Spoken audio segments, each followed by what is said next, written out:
Thinking about getting into trading but not sure where to start? Two of the most popular platforms for beginners right now are Pocket Option and Quotex. In this video, I'll break down the key difference between them so you can figure out which one is the fastest and easiest way for you to start trading today.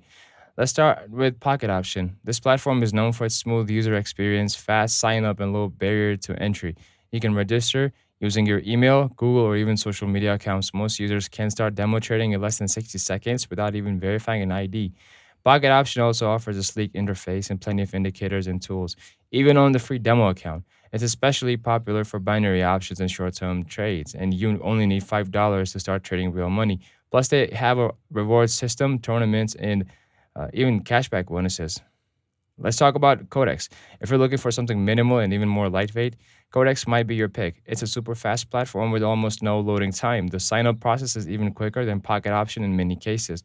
Codex also supports a $10 minimum deposit and offers up to 98% payouts, depending on the asset and trade time.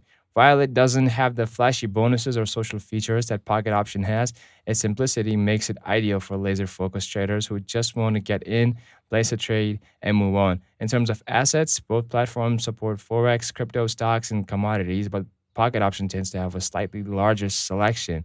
However, Codex often feels more stable on weaker internet connections and is less cluttered.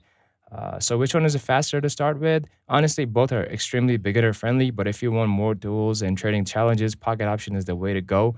If you prefer no distractions and a cleaner setup, Codex will probably suit you better. If this video helped you choose between Pocket Option and Codex, make sure to hit the like button and subscribe for more trading platform comparisons. Let me know in the comments which platform you're using or thinking about trying first.